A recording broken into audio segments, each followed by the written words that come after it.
Oi, gente, vocês já estão aí? Esperando aqui o povo chegar para a live.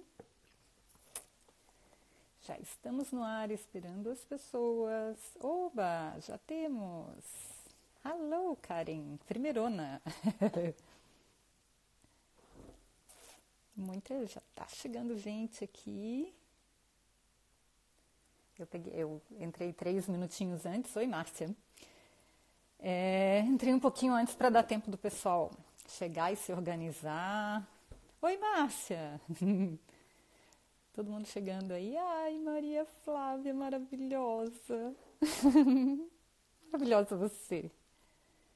Vocês estão me escutando bem? O som tá bom? Bom dia. Bom dia para todo mundo. Aqui já são 2 horas da tarde, então. Tudo bem, gente?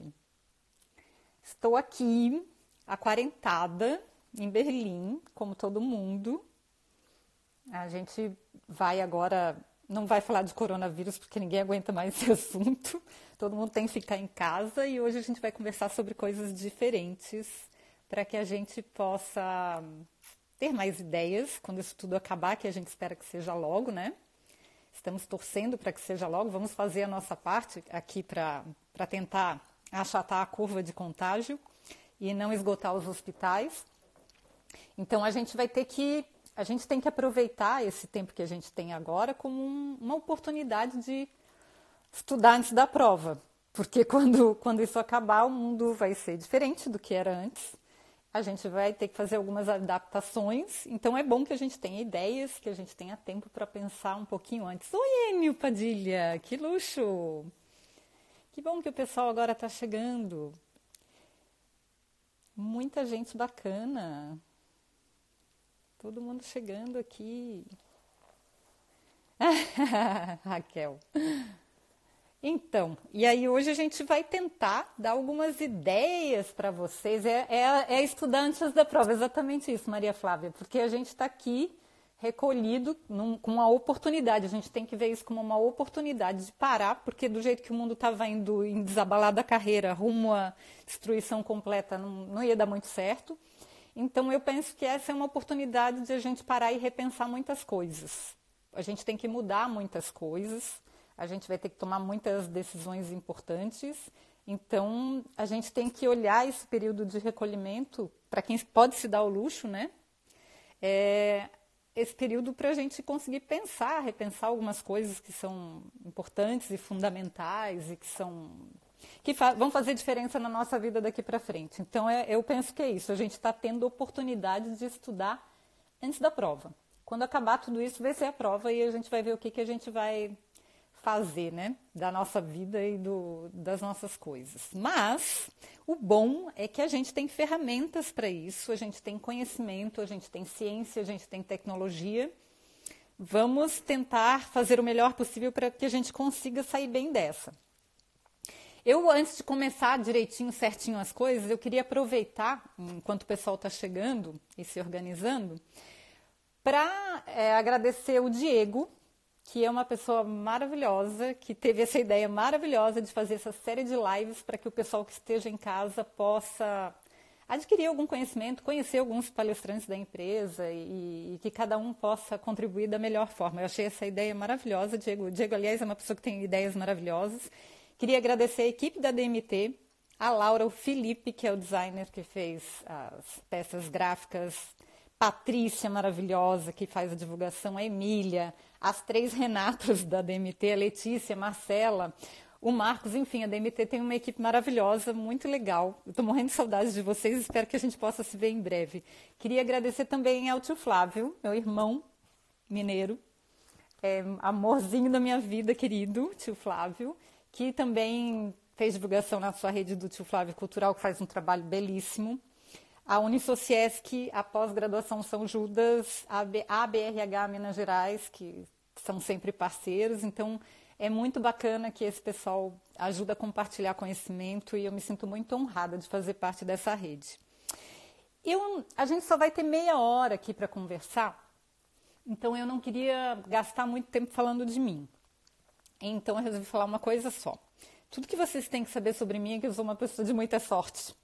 Porque, segundo o Google, e o mundo já está com quase 8 bilhões de pessoas. Segundo o Google, eu sou a única pessoa dessas 8 bilhões que se chama Lígia Facione. Olha que sorte.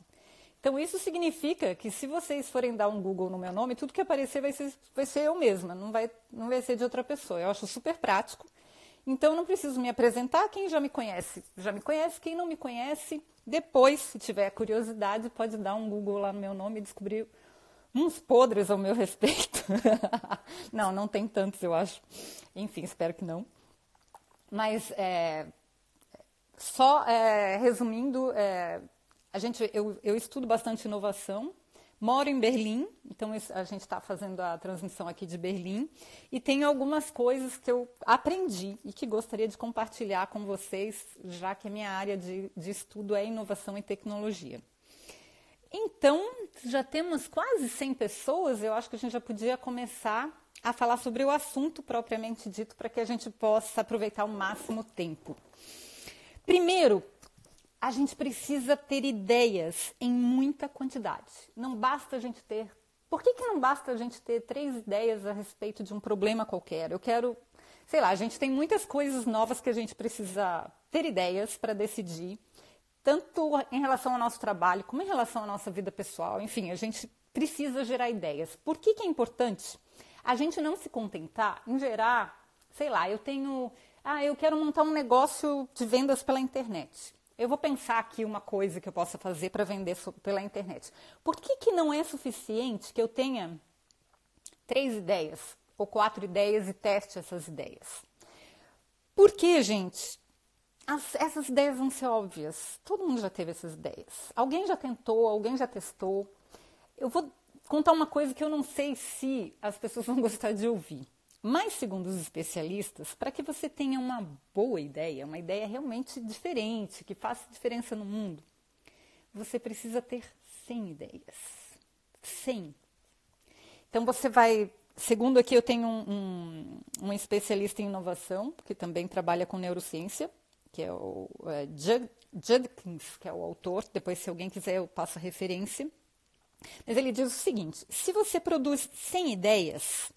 talvez exista uma probabilidade de uma delas ser ótima.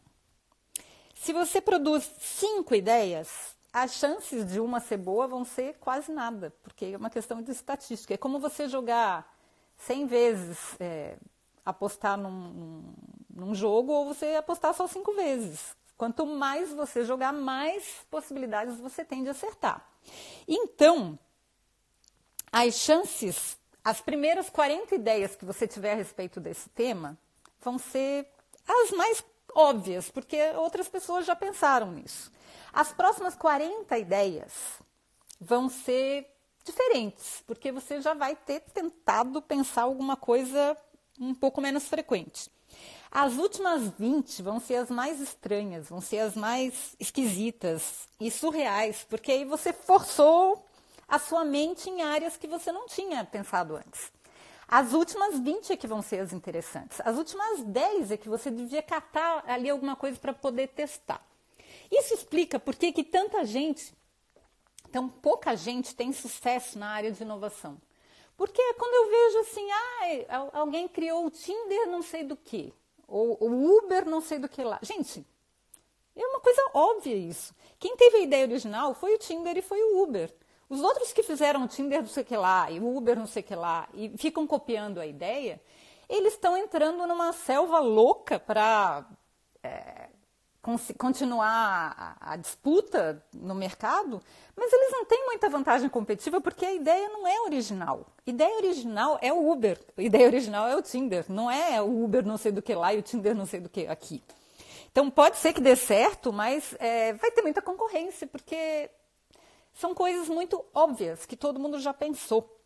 Então, a gente realmente precisa, e eu não estou falando isso porque eu acho, é porque os estudos mostram que para a gente ter uma ideia original, a gente precisa realmente forçar a amizade. A gente vai ter que botar a cabeça para funcionar.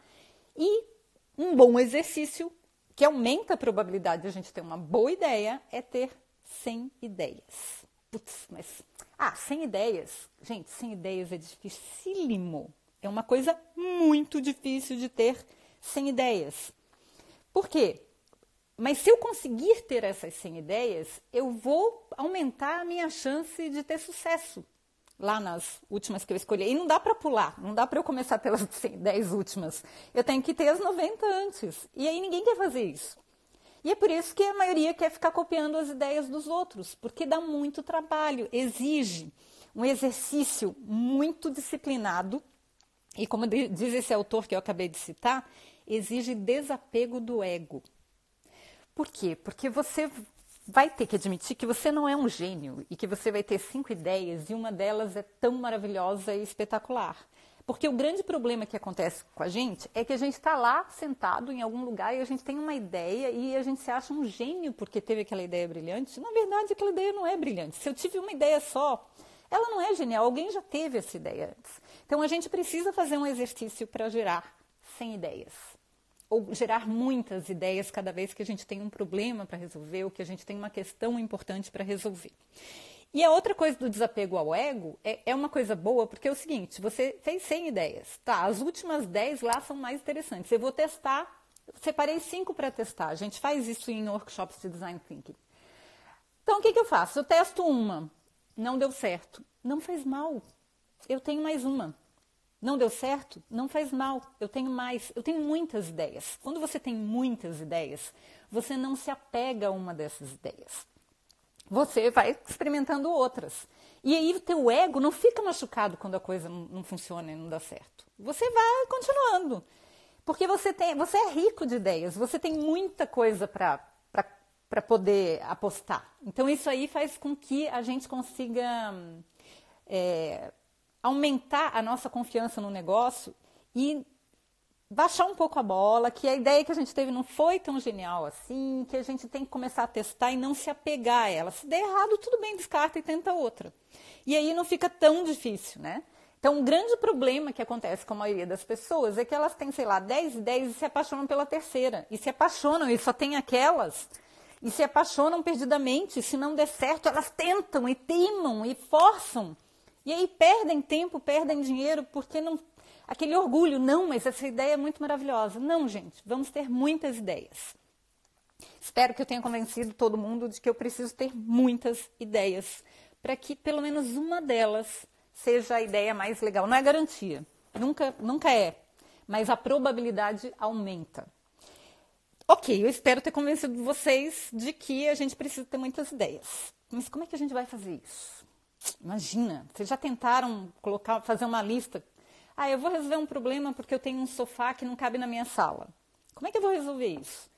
A gente pensa em 3, 4 coisas. Se eu pedir para você pensar em 10 soluções, já vai ser difícil. Se eu pedir para você pensar em 15 soluções, olha, o negócio vai apertar bastante. Por que acontece isso na maioria das vezes com a maioria das pessoas? Com quase todas as pessoas, comigo também acontece. Por causa do nosso repertório. Ideia, gente, não é uma coisa que vem do espaço e pousa na nossa cabeça.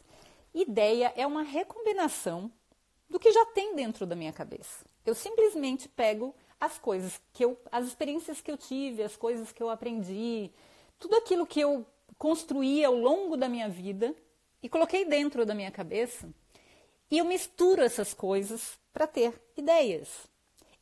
Sabe aquela história de pensar fora da caixa? Não existe. A caixa é a minha cabeça. Eu só consigo criar com o que eu tenho. O que eu posso fazer é ampliar a minha caixa. Ou me conectar com outras caixas que são a cabeça das outras pessoas. Porque aí o repertório vai ficar ampliado. Mas não tem como sair da caixa. Eu não consigo criar se eu não tenho matéria-prima para recombinar. Então, o que eu preciso fazer? Eu tenho que aumentar o meu repertório, que é essa coleção de experiências, de conhecimentos e de coisas que eu adquiri ao longo da minha vida. Então, eu não posso ter uma ideia genial sobre física nuclear se eu não entendo nada de física nuclear, porque eu teria que ter muitas informações de física nuclear na minha cabeça para serem suficientes para recombinar com as combinações, com outras informações que eu tenho na minha cabeça, para gerar muitas ideias para ter uma ideia original. Vocês estão vendo, então, que eu não consigo criar em cima de coisas que eu não sei. Então, eu tenho que procurar saber mais para criar mais. Pensa que a gente tem muitas ferramentas de criatividade. Tem gente que vai para Stanford, vai para Harvard, faz não sei quantos cursos de criatividade, de inovação, de singularidade, de tudo quanto é técnica possível, gasta toneladas de post-its, mas nada disso vai ajudar se a pessoa não tiver repertório. Por quê? Pensa assim, é como cozinhar. Eu estou te dando a panela, o fogão, a colher, mas os ingredientes é você que tem que dar, tem que ser da tua cabeça. Não tem como os ingredientes saírem do além e nascer dentro da minha panela. Eu tenho que ter os ingredientes para fazer a comida, porque o que tem em volta é só a técnica, são as ferramentas, a panela, o fogão, as colheres, mas eu preciso ter os ingredientes. E aí, os ingredientes é o que a gente chama de repertório. Então, como é que a gente coleciona os repertórios ao longo da vida? A gente coleciona repertórios de vários tipos. Todos os nossos sentidos, os nossos sensores, olhos, nariz, ouvido, boca, pele, tudo capta informações do meio ambiente e traz para dentro do nosso cérebro. Então, o que eu posso fazer para aumentar o meu repertório? Me expor a coisas diferentes que eu ainda não tenho dentro da minha cabeça. Então, por exemplo, os sabores. Para eu ser um bom cozinheiro, para eu fazer bons pratos, eu tenho que ter um repertório de sabores na minha cabeça, de ingredientes, que seja rico. E aí eu posso combinar esses sabores com outros conhecimentos que eu tenho fora da culinária. Eu vou dar o exemplo do El Bulli, que é um restaurante muito famoso na Espanha, ele já fechou, do chefe chamado Adrià. O que ele combinou? Ele combinou conhecimentos que ele tinha de química com conhecimentos que ele tinha de culinária com conhecimentos que ele tinha de arte. E juntou tudo isso para fazer uma coisa que nunca ninguém tinha feito antes. Então, o que a gente precisa fazer? Na área que a gente quer inovar, a gente precisa ter conhecimentos muito bons a respeito daquela área, mas a gente precisa ter conhecimentos fora daquela área para recombinar. Porque o que faz uma pessoa ser única no mundo? É justamente o repertório dela. Isso que tem dentro da sua cabeça agora, ninguém, nos quase 8 bilhões de humanos que tem nesse planeta, tem igual. Porque cada um que está aqui hoje, nessa sala virtual, enxerga o mundo de uma maneira diferente, coleciona informações de maneira diferente, tem interesses diferentes. Então, cada pessoa vai montar uma coleção única dentro da sua cabeça. Isso que é o mais fantástico, isso é o que faz uma pessoa ser diferente da outra. Então, quanto mais coisas você conseguir colecionar, mais matéria-prima você vai ter para criar. Então, e eu preciso realmente de muito conhecimento para poder fazer isso. Então, como é que a gente pode fazer? Se você quer ter ideias novas para cozinhar, então você precisa experimentar coisas diferentes. Se você comer feijão e arroz todo dia, você nunca vai ser uma pessoa criativa na cozinha, porque você não tem repertório nem matéria-prima para fazer as combinações nas quantidades necessárias, sem combinações, para nascer uma coisa nova, um prato novo. Você precisa se interessar por temperos, você precisa se interessar por ingredientes, você não pode ter medo de testar sabores diferentes. Nas minhas últimas férias, uma coisa que eu até vou compartilhar com vocês, que eu experimentei, que eu achei muito legal, é que na Espanha eles fazem berinjela em rodelas, a milanesa, e eles comem com sabe melado? Marrom, melado doce, melado de cana, eles servem com melado de cana e você come a berinjela, que é empanada salgada, com molho de caldo de cana, de melado de cana. Eu quis experimentar e fica bom. É bem interessante, porque fica muito bom mesmo. Então, a gente tem que ter curiosidade de conhecer essas coisas, porque é mais uma coisa que vai para o seu repertório. A questão visual. A gente tem que oferecer coisas para o nosso cérebro que sejam variadas. Porque a gente, nos nossos repertórios, que a gente constrói dentro da nossa cabeça, tem repertórios de 2 tipos. Primeiro, aqueles que agregam aquilo que eu já tenho. Por exemplo, se eu me interesso por sabores, quando eu experimento coisas diferentes, é mais um sabor para a minha coleção, mas não é uma coisa muito radicalmente diferente na minha cabeça. Quando eu aprendo uma língua nova, aí tudo vai diferente dentro da minha cabeça. Aí é um esforço muito maior, Para eu construir coisas realmente novas e ampliar realmente o meu repertório, porque imagina que, eu sempre falo que o nosso repertório é como se fosse um armário, um guarda-roupa cheio de gavetinhas. Eu posso colocar mais coisas, mais prateleirinhas, mas para construir um armário inteiro novo dentro da minha cabeça, dói. E dói bastante, e incomoda. Pensa na última coisa importante, realmente, que fez diferença na vida de vocês, que foi muito difícil de aprender. Eu vou dar um exemplo que acho que quase todo mundo passou por isso. Quando você aprendeu a dirigir. Você lembra quando você começou a aprender a dirigir? Não era horrível? Você tinha que pensar onde que você ia colocar o pé, quando é que tinha que trocar a marcha. Todos os movimentos eram pensados, não tinha nenhum automático. Então, isso era muito desconfortável. E até se tornar automatizado, foi muito desconfortável. Aprender a falar uma língua nova, você está numa festa com uma pessoa e você tem que passar 1 hora conversando com ela numa língua que não é a sua, dá dor de cabeça. É uma coisa que dói, que incomoda, que cansa. No final você não quer... Eu tenho uma opinião, mas eu não vou nem falar porque eu estou com preguiça. Pensa quando você vai para a academia de ginástica, no primeiro dia e dá aquela dor. Você volta para casa, parece que passou um caminhão em cima. É isso. É porque a gente está enferrujado. Faz tempo que a gente não constrói um guarda-roupa novo na nossa cabeça, a gente só está botando umas prateleirinhas ali de vez em quando. E quando a gente constrói uma coisa grande, realmente incomoda, mas é isso que faz realmente o nosso repertório aumentar. Sobre culinária, tem uma ideia agora que eu vou compartilhar da Cecília e do Claudinho, que são uns amigos fofos de todo. O Claudinho faz o Berlin Tech Talks comigo, nosso canal no YouTube. E eles têm um hábito que eu acho genial. Eles, toda sexta-feira, não sei se eles continuam fazendo, eles estudam um país que eles escolhem aleatoriamente, estudam um prato típico do país e eles reproduzem, os dois fazem em casa aquele prato típico e comem. Depois de ter estudado tudo sobre aquele país. Eu acho, nossa, isso aqui para enriquecer o repertório é uma coisa muito bacana. Mas são prateleirinhas a mais. Quando a gente quer aprender mesmo, aí a gente tem que se incomodar, tem que doer. Então, é aprender a tocar um instrumento musical, deve ser uma coisa que está na minha lista, mas deve doer muito no começo. Aprender a dirigir um carro, aprender uma língua nova, aprender uma profissão nova. Eu estou aprendendo uma profissão nova agora, Testing Automation, estou ralando. Está chato, porque tem coisas que são difíceis até se tornar... Depois que se torna automático, é porque o armário ficou pronto, não dói mais. Mas aí a gente tem que procurar a próxima coisa para a gente construir. Porque senão a gente não cresce. E uma coisa importante que eu queria dizer é o seguinte: o seu mundo é do tamanho do seu repertório. Se o seu repertório é pequeno, você vive num mundinho.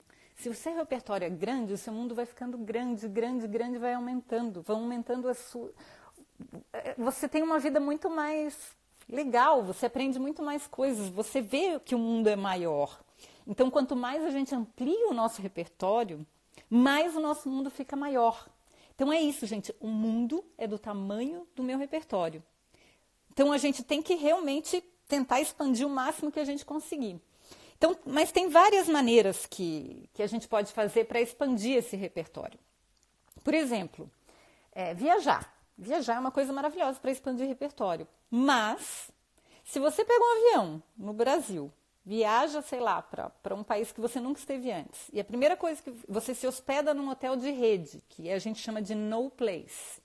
O que é no place? No place é um lugar que, se te largarem lá dentro, no places são aeroportos, shoppings, hotéis de rede, cadeias de alimentação que tem no mundo inteiro. Te largam lá dentro e você não sabe onde você está. Em qual país, em qual cidade, em qual continente. Porque é tudo igual. Se você se hospeda num no place... Se você come, aí você sai da cidade, você vai comer na hamburgueria famosa que tem na esquina da sua casa. E você sai dali e vai fazer compras num shopping, que é igualzinho no mundo inteiro.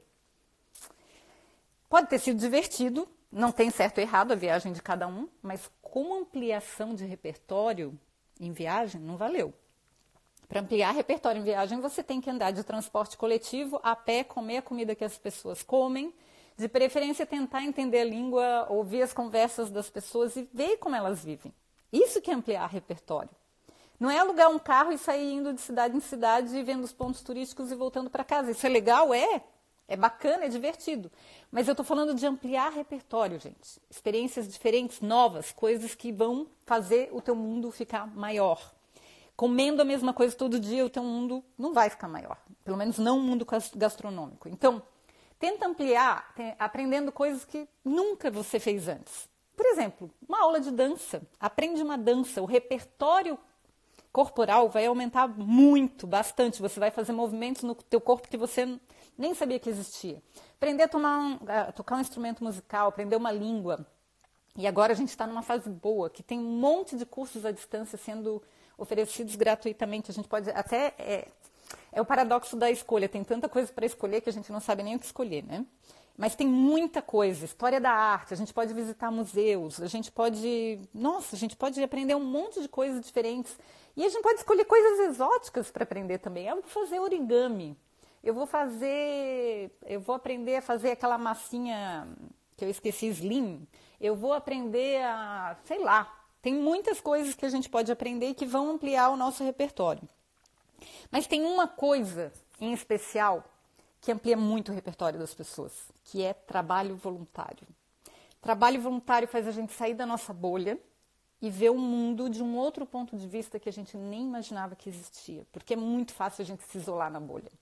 E nisso eu tenho que agradecer ao tio Flávio, que cada vez que eu vou a Belo Horizonte, ele me pega pela mão e me leva para algum lugar que eu nunca fui antes, para conhecer projetos sociais que eu nunca tive a oportunidade nem de imaginar que existiam. Então, assim, foi por causa dele que eu visitei pela primeira vez uma favela. Foi por causa dele que eu conversei pela primeira vez com um morador de rua. Porque, assim, a gente é educado, principalmente mulheres, ter medo de morador de rua, né? A gente tem medo, a gente tá andando na rua, eu não vou conversar com morador de rua. E como eu saí um dia com o tio Flávio, eu estava com ele, eu me senti segura e ele conversa com todo mundo. Aliás, conversar com estranhos é ótimo, eu não tenho esse hábito, mas é muito bom. E ele conversa com todo mundo. E aí, conversando com um morador de rua, que aí a gente conhece a história dele e fica chocada, porque podia ser a nossa. Qualquer um de nós pode morar na rua semana, sei lá, o mês que vem, ninguém está livre. Uma parte considerável das pessoas tem problemas de depressão e coisas assim, não tiveram suporte familiar, perderam o emprego, perderam a casa e foram parar na rua. Então, algumas têm problemas de dependência, mas enfim, as histórias são muito possíveis de acontecer com qualquer pessoa. E aí eu descobri que morador de rua tem medo da gente. Eu nunca ia imaginar uma coisa dessas. Ou seja, o meu mundo se transformou e virou do avesso, porque eu nunca imaginei que um morador de rua tivesse medo de mim. Mas eles têm, porque eles sofrem muita violência. Tem gente que rouba morador de rua. É possível imaginar uma coisa dessas? Nunca tinha passado pela minha cabeça, mas existe. Tem gente que queima morador de rua. Então, assim, trabalho social, gente, a gente tem que encarar. Não é que nós estamos sendo generosos de ir lá e ajudar as pessoas. Não é isso. As pessoas é que estão nos proporcionando uma oportunidade de a gente fazer um curso intensivo para ampliar o nosso repertório. Não tem nada de generoso em fazer trabalho voluntário. O que tem, quem ganha é sempre quem acha que está ajudando. Porque a gente cresce muito mais. A gente fica com... os nossos repertórios aumentam. O nosso mundo fica maior quando a gente tem a oportunidade de compartilhar ou de conviver um pouco e conhecer as histórias dessas pessoas. Então, tem muitas maneiras de a gente aprender a ampliar o nosso repertório. Então, já vimos várias. A gente pode fazer cursos, a gente pode viajar, a gente pode experimentar, mas principalmente a gente precisa ser curioso. Andar na rua, olhar as pessoas e tirar a cara do celular, de preferência, quando a gente estiver numa oportunidade de aprender coisas novas. Eu nunca vou me esquecer de uma cena que me marcou muito. Eu estava num glaciar no sul da Argentina e o glaciar na frente da janela do hotel, que tinha uma vista maravilhosa, e a melhor mesa, que era de frente para o glaciar, tinha uma pessoa sentada futucando o telefone celular, com aquele glaciar ali na frente. Então, a gente esquece que tem um mundo maravilhoso e tem coisas para a gente ver, porque a gente está com o nariz enfiado no celular. Tira um pouco o nariz do celular e vamos olhar para o mundo. Tem um monte de coisas interessantes para ampliar nosso repertório, que a gente pode ser bastante beneficiado com isso. E aí, vamos para a terceira parte agora da live, que está quase terminando, mas que é importante. Eu talvez passe um pouquinho, mas eu espero que não muito. Que são técnicas práticas para que a gente possa gerar ideias. Porque, primeiro, a gente viu que a gente tem que gerar muitas ideias, 100 ideias pelo menos, para resolver um problema ou para ter alguma ideia original. Segundo, a gente precisa ter repertório. A gente precisa ter matéria-prima para recombinar, para ter as ideias. Se eu não tenho matéria-prima, eu não tenho como ter a ideia. E agora, por último, a gente vai ver as técnicas. A primeira técnica para exercitar a nossa mente de misturar os ingredientes que tem dentro da nossa cabeça é o storytelling. Storytelling é aquele nome chique fashion para contação de histórias. O ser humano, nosso cérebro foi desenvolvido para prestar atenção em histórias. Tem toda uma justificativa sociológica e antropológica para isso. O Yuval Harari, que é um escritor que a maioria das pessoas conhecem, que escreveu Homo Sapiens e Homo Deus. Em Homo Sapiens ele explica bem direitinho por que a gente precisa prestar atenção em histórias, por que a gente foi desenhado para gostar de escutar histórias. Então, histórias é uma coisa que o nosso cérebro foi moldado para fazer e para prestar atenção. E isso é uma maneira muito legal de recombinar as coisas que já estão na nossa cabeça. Então, tem coisas que a gente pode fazer que são muito legais para praticar o storytelling, porque quando a gente pratica o storytelling, a gente pratica o hábito de misturar as coisas que estão nas prateleirinhas guardadas na nossa cabeça. A gente pratica a miscigenação. Tem um neurocientista que diz que as nossas ideias fazem sexo, e aí nascem outras, que é uma suruba, que mistura tudo, e é isso. A gente, quando tem bastante coisa na cabeça e a gente mistura, sempre sai alguma coisa interessante nova. Às vezes é meio esquisita, mas sempre tem alguma coisa interessante. Então, inventar histórias é uma coisa muito legal. E aí eu queria abrir um parênteses aqui, porque nesses períodos de quarentena eu vejo que está muita gente assistindo Netflix, assistindo vídeos, filmes, e é uma coisa muito bacana. Assistir vídeos é uma coisa muito bacana. Mas mais do que assistir vídeos, leiam livros. Não é papo de véia isso não, tá, gente? Livros são importantes por quê? Porque não existe eu pegar um livro e... Isso aqui não é um romance, não é uma história de ficção. Isso aqui é um manual de instruções para eu criar a história dentro da minha cabeça.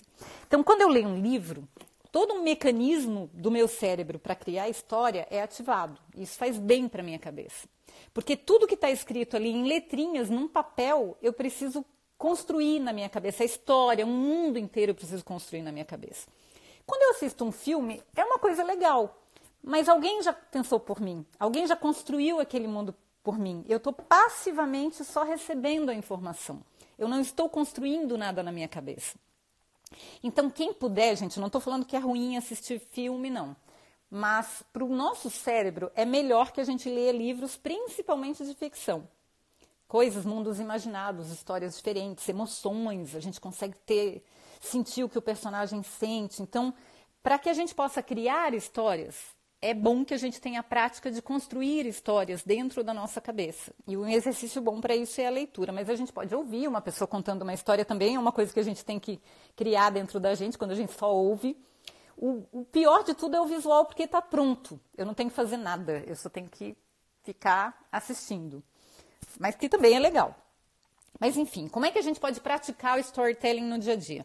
Primeiro, quando a gente sair dessa quarentena, eu acho que as pessoas vão se encontrar muito na rua. Todo mundo vai sair de casa, todo mundo vai querer se agarrar, se abraçar e participar de eventos coletivos, e todo mundo vai querer ficar junto com as outras pessoas. Tirem a cara do celular e preste atenção nas outras pessoas. A gente pode praticar. O meu primeiro livro, que se chama De Fila em Fila, um guia para a sobrevivência, eu escrevi enquanto eu estava numa fila de banco. Você pode estar na fila, naquela época não existia celular, então eu estava prestando atenção nas pessoas da fila. Você pode inventar histórias entre as pessoas que estão na fila. Eu acho que aquela pessoa está de olho naquele outro, mas aquele outro não está dando bola para ela, porque, na verdade, ele tem uma história. E você pode construir um romance inteiro numa fila, só imaginando as situações entre as pessoas. Você pode imaginar isso numa exposição de arte que tiverem outras pessoas, você pode imaginar em qualquer situação em que você esteja numa sala com mais de uma pessoa. Você pode inventar uma história inteirinha para ela. Você pode inventar histórias. Ah, tá, mas eu estou sozinha em casa, não tem mais ninguém para ficar comigo para eu inventar uma história. Inventa a história com objetos. O que a tua cadeira está conversando com a outra cadeira? O que vocês imaginam que elas devem estar pensando a respeito? A gente tem, o ser humano tem uma tendência de humanizar as coisas, tornar objetos como humanos, porque é mais fácil de a gente conviver, é mais fácil de a gente imaginar um mundo que os outros são parecidos com a gente. Então é muito fácil de pegar uma tomada e pensar o que uma tomada está conversando com uma caixa de som. Para quem tem bicho de estimação, então é moleza, né, gente? Não precisa de nada. A minha mãe, a Clotilde, que é escritora, que tem 4 romances já publicados, então ela é uma pessoa bem criativa, ela não acredita porque ela está mal-humoradíssima com essa quarentena, mas ela tem que ficar em casa. Ela tem uma ideia que é ótima, ela mora com o Otávio, que é um gatinho preto, de olho amarelo, e ela inventa histórias com o Otávio, e o Otávio tem uma personalidade, o Otávio está sempre arranjando confusão. Então, você tem um bicho de estimação, você pode criar uma personalidade para ele, pode criar histórias para ele. Então, bichos de estimação, objetos. Cara, você pode criar uma história, se você tiver 3 grãos de areia em cima da sua mesa, você pode fazer os 3 grãos de areia conversarem. Ou de arroz, que é um pouquinho maior e você consegue ver melhor, né? Não precisa de uma lupa. Enfim, criar histórias tem que ser uma coisa que a gente faça automaticamente, que seja natural para a gente. Vocês vão ver que no começo vai ter alguma dificuldade para algumas pessoas porque nunca fizeram isso ou não praticam, mas é uma coisa extremamente saudável para a nossa criatividade porque faz com que a gente recombine o repertório e a matéria-prima que a gente já tem dentro. Bom, eu preciso dizer que trancou aqui a parte de comentários faz bastante tempo, então eu não leio o que vocês estão escrevendo. Então, se alguém tem alguma pergunta depois, ou alguma dúvida, ou alguma questão, pode me escrever depois, eu sou super facinha nas redes sociais. Talvez eu demore para responder um pouquinho, mas eu respondo depois, tá, gente? Então, só para dizer que eu não estou enxergando o que vocês estão escrevendo agora. Que mais? Vocês se lembram da brincadeira do papel dobrado, quando a gente fazia quando era criança? Uma pessoa escreve uma frase e dobra o papelzinho, a outra escreve outra frase e dobra o papelzinho, e depois sai uma história totalmente louca. A gente pode fazer isso de várias maneiras, a gente pode fazer isso à distância, cada um pode escrever uma frase, pode fazer com os amigos, num chat, no Zoom ou no WhatsApp. Vocês podem bolar histórias, cada um conta um pedaço da história e depois vocês se juntam para contar a história inteira. Mesmo no período de quarentena dá para fazer esse exercício aí com os amigos. Ou pode ser só por escrito também, cada um escolhe uma frase e depois todo mundo colabora num documento, mas aí um vai ver o que o outro fez, né? Mas enfim, tem como contornar a situação. Na época dos Tumblrs, eu tinha um que eu seguia que eu achava muito legal, se chamava Tudo o que eu Queria. Uma menina que eu não conheço montou aquele Tumblr porque um dia ela estava numa fila de ponto de ônibus e ela olhou para uma moça e falou assim, eu queria aquela bolsa. E aí ela começou a reparar todas as coisas no mundo, o que ela queria. E foi uma brincadeira. Eu queria aquele cabelo. Aí eu queria aquele sofá. Eu queria aquela unha. Puxa, aquelas unhas ali são maravilhosas. E você pode ficar brincando e formando histórias com isso. No final ela começou a ficar mais subjetivo. E aí ela começou a dizer coisas como, eu queria que toda vez que tocassem a campainha na minha casa fossem flores para mim. E a gente pode começar a desenvolver e desdobrar isso. Também fica bacana. Outra coisa, eu posso inventar metáforas. Todo mundo já diz assim, foi rápido como um raio. Rápido como um raio é uma coisa antiga, a gente podia tentar alguma coisa diferente, né? Por exemplo, o cara saiu a 10 gigabits por segundo. É rápido como um raio, mas é com outras palavras. A gente podia reconstruir esses chavões, essas metáforas que se faz no mesmo dia com outras palavras. É um exercício divertido também que a gente pode fazer. Tipo, fulana está fazendo uma tempestade num copo d'água. Eu posso dizer assim, fulana acha que falta de calço na mesa já é terremoto. É uma outra maneira de dizer a mesma coisa, só que a gente exercita um pouco a criatividade.